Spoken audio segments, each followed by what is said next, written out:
Hello, Pastor Trish from Messiah, and we are looking ahead to our upcoming worship service on Sunday, June 26th, the last Sunday in the month of June.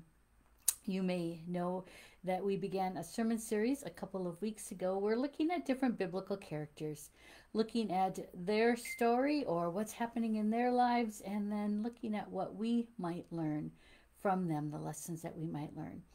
The first couple of weeks we had some very familiar characters, but this week we are going to talk about someone that you perhaps have never heard of. The character's name is Rizpah, and her story can be found in the 21st chapter of 2nd Samuel. And so for our time together here today, I just want to let you know what's happening in the story and give that background, that because I probably won't be covering too much of that in however the sermon comes out for Sunday. So I want to just share with you a little bit more. In 2 Samuel, one of the stories we hear is the story of King David. And so he plays a role in this story as well. So I'm going to go ahead and read the story, 2 Samuel chapter 21, verses 1 through 14. And then we'll talk a little bit more about what exactly is happening. And excuse any mispronunciations I make. It's not one of my skill sets. There was a famine in the days of David 3 years, year after year. David sought out the presence of the Lord. And the Lord said, on account of Saul and on account of the house of blood guilt, because he put the Gibeonites to death. And the king called to the Gibeonites and said to them, and the Gibeonites were not of Israelite stock, but from the remnant of the Amorites. And the Israelites had vowed to them, but Saul sought to strike them down in his zeal for the Israelites and for Judah. David said to the Gibeonites, what shall I do for you, and how shall I atone, that you may bless the Lord's heritage? And the Gibeonites said to him, we have no claim of silver and gold against Saul and his house, and we have no man in Israel to put to death. And he said, whatever you say, I shall do for you. And they said to the king, the man who massacred us and who devastated us, we were destroyed from having a stand in all of the territory of Israel. Let 7 men of his sons be given to us, that we may impale them before the Lord at Gibeah of Saul, the Lord's chosen. And the king said, I will give them. And the king spared Mephibosheth, son of Jonathan, son of Saul, because of the Lord's vow that was between them, between David and Jonathan, son of Saul. And the king took the 2 sons of Rizpah, daughter of Aiah, whom she had borne to Saul, Ermani and Mephibosheth, and the 5 sons of Merab, daughter of Saul, whom she had borne to Adriel, son of Barzillai the Metholite. And he gave them into the hands of the Gibeonites, and they impaled them on the hill before the Lord, and the 7 of them fell together. They were put to death in the first days of the harvest, the beginning of the barley harvest. And Rizpah, daughter of Aiah, took sackcloth and stretched it over herself on the rock, from the beginning of the harvest till the waters poured down on them from the heavens. And she did not allow the birds of the heavens to settle on them by day, nor the beasts of the field by night. David was told what Rizpah, daughter of Aiah, Saul's concubine, had done. And David went and took the bones of Saul and the bones of Jonathan his son from the notables of Jabesh Gilead, who had stolen them from the square of Bethshan, where the Philistines had hanged them on the day the Philistines struck down Saul at Gilboa. And he brought up from there the bones of Saul and the bones of Jonathan his son, and they collected the bones of the impaled men. And they buried the bones of Saul and of Jonathan his son in the territory of Benjamin in Zelah, in the tomb of Kish his father, and they did all that the king had charged.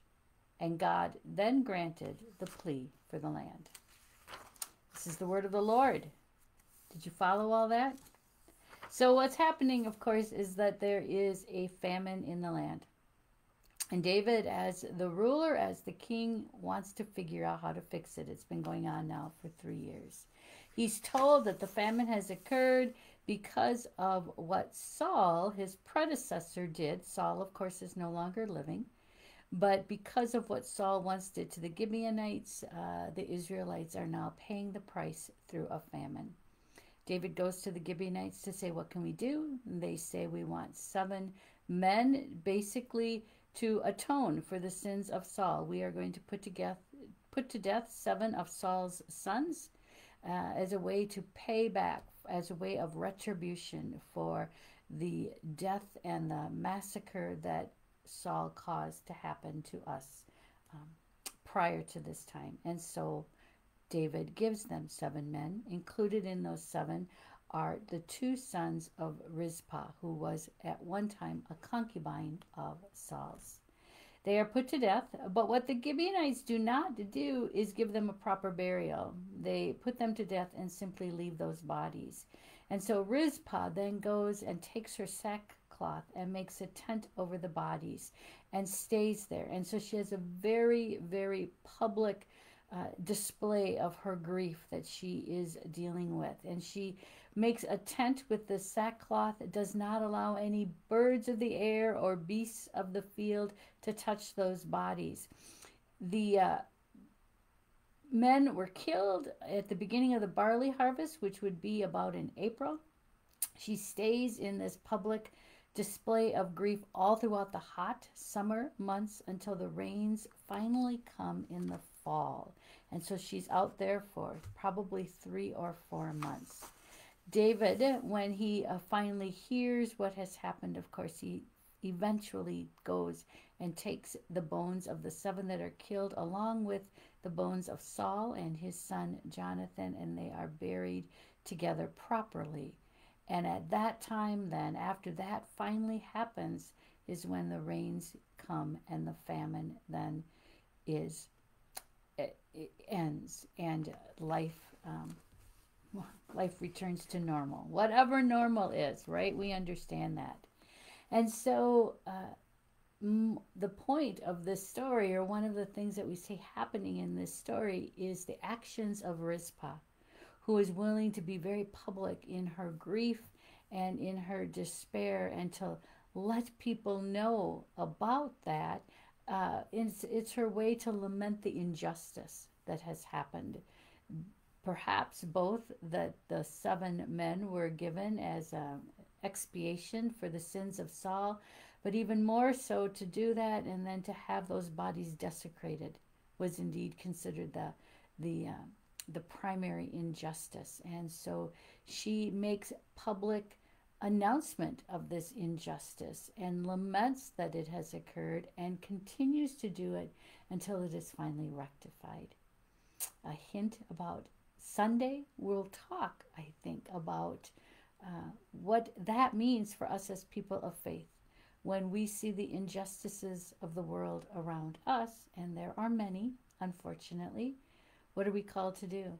And we too perhaps are called to publicly pronounce and publicly call for resolution and to lament that. And so that's where we'll go on Sunday. But this is the story of Rizpah and her sons, and David's actions, the Gibeonites' actions, and again, all of these things happening in 2 Samuel chapter 21. I look forward to seeing you on Sunday. A reminder, 8:30 worship inside, 10 o'clock worship outside. Have a good week.